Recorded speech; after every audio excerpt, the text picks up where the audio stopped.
What's up, guys? Just uploaded a video about my account being under review for 14 days. Go watch that if you haven't. But now I figured I'd do a sourcing video. So let's hop into it. Oh. All right. Today I'm going to start with Flipmine. I've been kind of leaning towards maybe starting the Bookmine tool. I've been fighting it because it's a little pricey, but I'm pretty sure it'll be worth it. I know that it'll be worth it. It's just, it's hard for me to bite that bullet, but recently I had to go back to my job or go get a job, and now I'm kind of limited on my sourcing time. And I've done a little bit of sourcing with Bookmine, and they do it. They bring the best of the best books right up to you. Unlike my main one is Keepa. They're probably not gonna show this one. Well, this one isn't too terrible, honestly, but they're not gonna show you this one. This one wouldn't be on there. There's no change in price. There's, as you can see, that there's just that super uptick in the for some reason some random used seller priced it as new and skyrocketed the price, and then I guess in the repricer brought it back down or something. I don't know, but anyways, you can see that spike, and that's the only reason why Keepa picked it up is because of that. So there's a few blind spots for Keepa, and it seems like Bookmine might be able to, or does filter that stuff out. So it might be, I'm thinking about pulling trigger on it and trying it out for a month and see if I can, increase my book sourcing time. Cause that's kind of the main roadblock I'm hitting right now is I'll come on here and I'll source like this, and I'll find my books that I need, but it might take me an hour or two, and that's just it's not what I need right now. I need a little faster sourcing pace for the limited time that I have. I was just looking through movies, I'm pretty sure. Let's see here. So whenever I'm looking at movies, I'm only looking at them for FBM. I FBM all of the DVDs, CDs, and vinyls. I'll FBM those if they're worth it. I don't think that I can send those to my prep center. I don't think that they do that. But I'm not even gonna try it because I kind of like I got a little hybrid method going on right now where I'm sending all my books to my prep center, and then everything else I send to me, and I'll just FBM it. So it's working out. My FBM is starting to pick up. I'm getting close to doing a sell a day. But it's a learning period that I got to go through to figure out the best way to handle FBM. One question I have that I'm trying to figure out is how to set my repricer. Do I compete against FBA? Because they do have the buy box, and technically I'm trying to get the buy box even though I'm FBM. I don't know. A lot of questions I have. I'm not quite fully experienced with the FBM yet. But I'm learning. I'm learning as I go. Let's see. To me, that's the best way to do it. You can read and watch as many videos as you want, but until you actually put forth the effort and go do it, you won't understand. And that's the quickest way to gain a great education is just by doing. Okay, this one doesn't look bad. Dressage, is that how you say that? Advanced techniques of dressage. Ooh, this one looks really good. Oh, someone hopped on it already. So you can see here, this is an amazing book. It stays up here at the $69.65 for the last 3 months, and then you can see that the price dropped off to $12.16. which is amazing. Even with shipping, this would be an amazing pickup. It even goes for maybe higher if you want to try to take advantage of the prime bump. But you come up here, and this price right here is going to be your lowest price. So if I click on this, you can see that 65.37 is going to be the lowest price that I can possibly get that for. So it's just an extra step that you can take out instead of clicking on it like this and then searching through everything. Know that the lowest price is gonna be at the top, number one, or number two. Number one, I guess, would be that you can just look right here and see what the lowest price is. That way you don't have to click on it. It's just a little time saver tip. Because as you start doing this, every day and start sourcing as much as you can, you try to find those little tiny time savers where you don't have to spend so much time looking at a book. One dude that I listened to with OA, Garrett Growl, I think is his name. He said it pretty intuitively. It was like, you're not trying to find the book to sell. Every time you click on a book, you're trying to find a reason not to sell it. Look for the reasons not to sell it first. That way you can move on from a book quicker. If I come onto this one, I see first thing I want to kind of racy. Sorry for my viewers. This will load. First thing I'm gonna look at is the eligibility. Am I eligible to sell it? If it says no, move on. Go ahead and move on. Sometimes for me, I look at eBay to see if I'm able to sell it, if the price is pretty good. If the price is good, then I'll look at eBay. But if it says no and eBay's not an option, then move on. Then you move down. If it says yes, you move down. You come down here. You look like, all right, is this price? Is it still available at this $15.93? Maybe it still is, but with shipping. So if I bought it at about $20 and sold it at 53, that's pretty good. That's not quite 100%, but it's not bad. But then I expand. Then the next step is I expand it and see what's the historical price been. So like right here, it did sell right here. It looks like for $53-ish. But if you expand it and you look back here and you see that the actual selling price that it's usually going for is about 35 up to 40-ish. Then you go even further back and you look at it again, and you can see that you can see that its average cost over its entire lifespan on Amazon has been kind of low. It pops up every now and then. Looks like because it's going out of stock and people are just taking advantage of it being out of stock and naming their price. But I'm not gonna go for this book just because it looks like its actual price is a little lower. But you could definitely pick this book up, and it might take a while to sell it at a good profit. But there's people getting sales at 65, 54, 54. So yeah, you could definitely make this book work. It just might take a little bit of time. And yeah, that's kind of the steps I go through. Make sure that, this is a book that I actually want to sell first and foremost. And then kind of go through there. This is a penny? It said a penny. Someone definitely hopped on it, but it said a penny. Yeah, look, a penny. That's funny. Someone definitely hopped on it fast. Let's see. Yeah.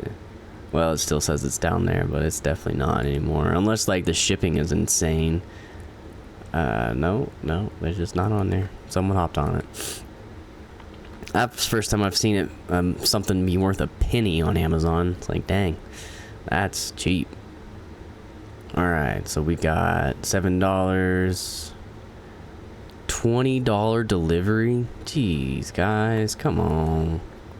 I really hate it when that happens. Keepa's the worst. That's another positive for going for Bookmine is so at Keepa, this price right here, it doesn't show you the shipping price. So if I click on this thinking, oh, I can get this for $13.12, Well, no, it's not showing you what the shipping's actually going to be. So that's a time waste that you have to click on here to find out that, oh, I have to pay shipping too, so it's not really worth it. There's another example of why, you know, it might be worth it to go for Bookmine. Only thing that's like holding me back is like I could get rid of Flipmine, which isn't really the same demographic. It would still be kind of good to keep Bookmine, but I can't really get rid of Keepa. I have to keep Keepa, you know. It's like there's nothing. Usually whenever I go to like look at a new tool, I'm thinking, okay, what tools can I eliminate to justify this purchase, you know, or justify this monthly expense. There's nothing that I can get rid of. It's just a tool that I'm gonna have to add on top of my tool list, and that's tough for me to pull the trigger on, not gonna lie. Let's see, Black Lies. And you can see that I'm just looking down there at the bottom and kind of seeing like if the graph looks good or not. But sometimes a graph like this one, you can see that it's the used price looks like it's, you know, suppressed hardcore all the way down there, but you look over at the prices and it's like 250, 500, 750, 1000. That's just because you see that blue line, that's the new. Someone had priced this book at 2, 3, all the way up to $900, looks like, and that's why that's looking like that. So these you always want to click on, because you never know, especially because this might be one that a lot of people pass up. This might be something, because, well, no, this isn't. This is a bad example, but if I expand it out to include whatever these prices were up here with the new, you can see that the used price is suppressed all the way down here. Sometimes it works out in your favor, though. Always check them out. But this one is no. Secret Germany, no. Fellowship followers, no.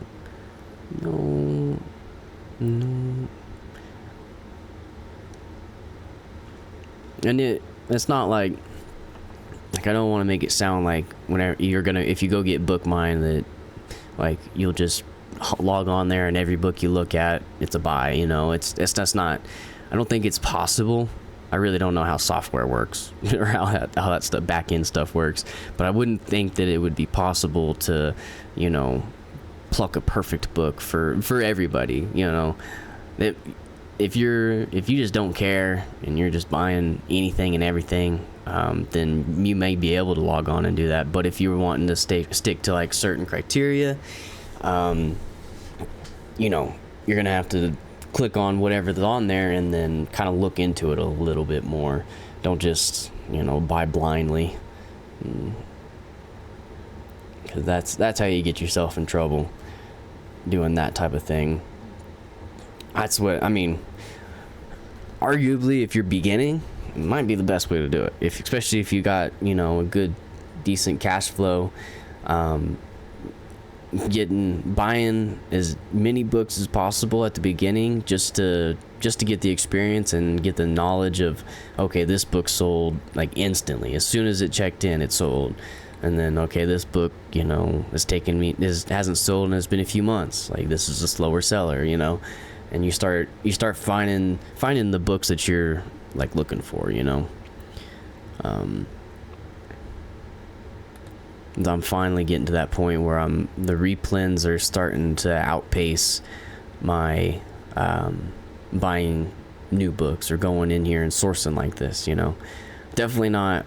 I'm not to the point where I can't source, or I don't have to source. I guess I always have to source. I source every day. Whatever little time that I have, I find the source, you know. And right now I'm in between. I've been working on my wife's car, and so I'm kind of at a pause point while she goes and grabs it apart. So I was like, well, go source a little bit and throw a YouTube video up. Why not? 84, 69. Yeah, someone hopped on it. This would probably be a pretty good one if it was at that 6. Well, no, probably not. Anyways. Hell. This is $13.75 without shipping. 1768 is not bad. Oh. 530. This one, this one's a tough one. It seems to always pop up to that 40, 50, higher. 85. This one's a tough one.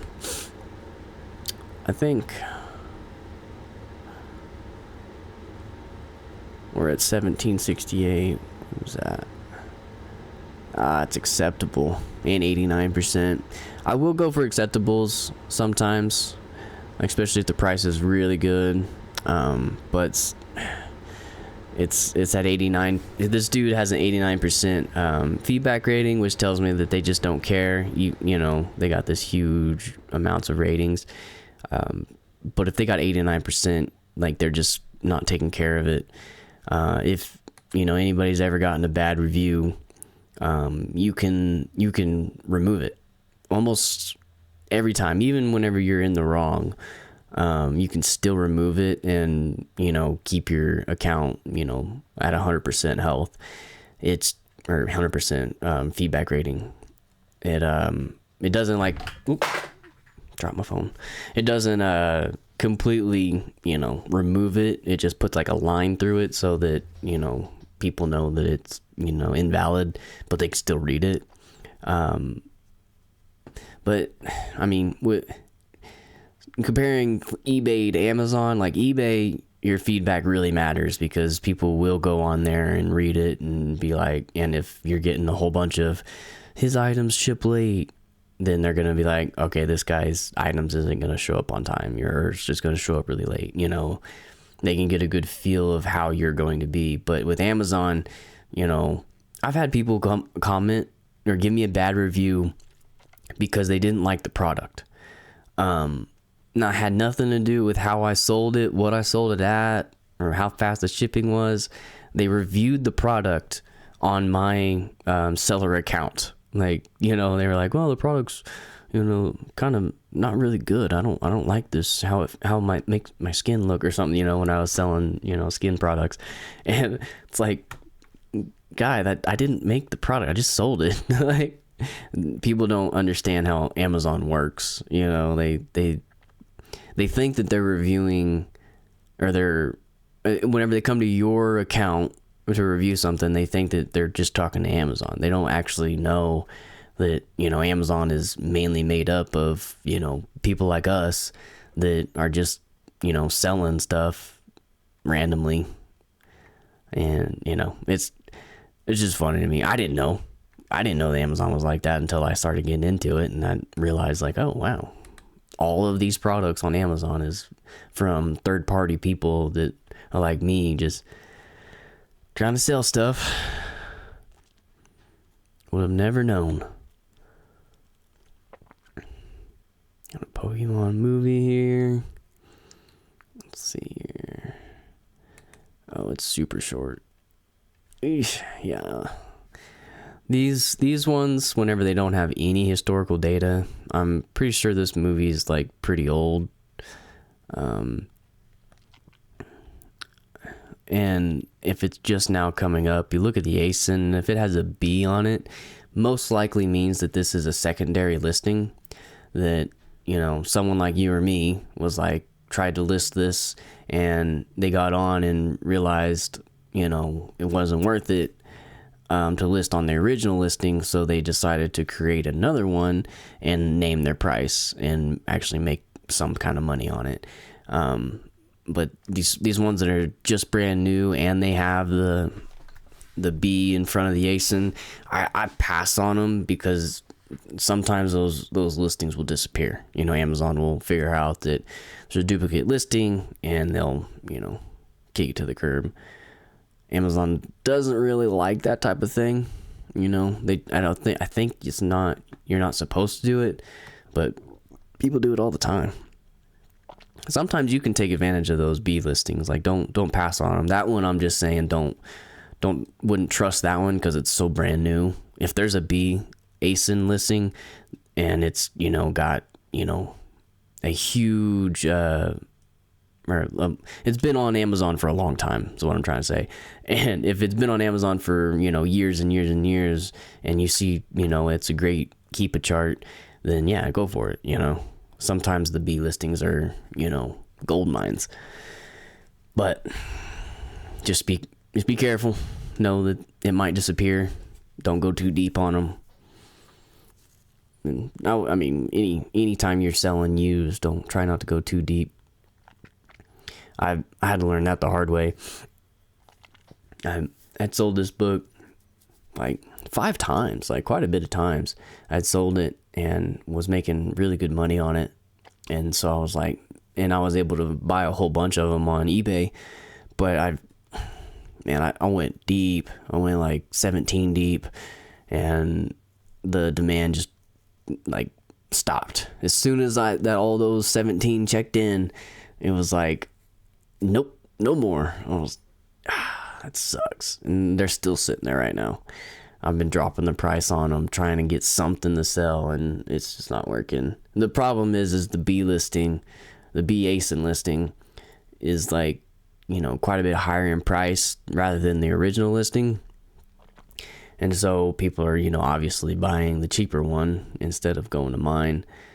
I'm assuming that they started feeding, like Amazon started feeding that more, and that's what kind of happened. Yeah. So this is like another one, like where where FBM is a little different than FBA. So like this one, it's really good pricing. It's like 20, what is that? 18, 19, 20, 21, 22, 72, 22.72 is the price. And it looks like they're getting, the last sale was here at 67.87. I know that this is kind of not the best keep a graph, but unless you look at back here, holy crap, that's really good in 2019. But I'm if I bought this, I know I could eventually sell it at a decent price, probably at the 60s, 69. Especially since you look in here and it goes from this price, when I say 22.72 or something like that, to hops up to 154. Like you could definitely get this probably at 60-ish for used, because those are new pricings. But this is a listing where because it's Blu-ray, so I have to send it to my home address. I can't send it to my prep center. And if I want to FBM it, I'm looking at this and I'm seeing that, for the last year, it's been, sold 3 times. So do I want this thing to sit at my house for months and months and months to get it sold once? That's just another thing you got to think about with FBM. I want to find, if it's FBM, I want to find the stuff that moves quicker. Even if I will still buy book or DVDs and CDs that will sit a while, if the money's right. If the money's, a little bit higher, then I'm like, okay, I'll go for that. And there's some times where I'll go lower, it depends on the graph, But if it sells really fast, there's times where I'll, if I'm only making $10 on it and the ROI is like, 50% or something, I'll still go for it. Especially if it sells fast. Viva la Bam, this is another one, but man, this is a lot higher in price. Seasons 1 through 5. $257 it got sold for, and then up here it looks like maybe 94. Let's see, there's getting this over for 49, and it pops up. Yeah, I might go for this one. It's 11.24. I've had this guy, Clutter Store, they've canceled orders on me before. It's probably past for ridiculous quality. It says very good. I say we go for it. let me. For some reason, Amazon has been logging me out constantly. I don't know if that's my computer and I just need to update it or something. Make sure that I'm good. I am good. Yeah, let's go for this.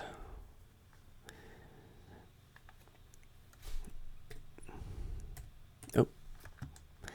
All right, good. I'm going to end it there. That way I don't have to do editing and blur my address out and stuff. Because I don't like editing. If you can't tell from my videos. But I'll get it done. I'll figure that out. Make it a little more streamlined. But anyways, thanks for watching, guys. That's how I source. If you got any questions, please comment down below. If you got any tips or if there's anything that I passed up on that you would have definitely jumped on, let me know down in the comments. And, do all the other stuff too. All right, later, guys.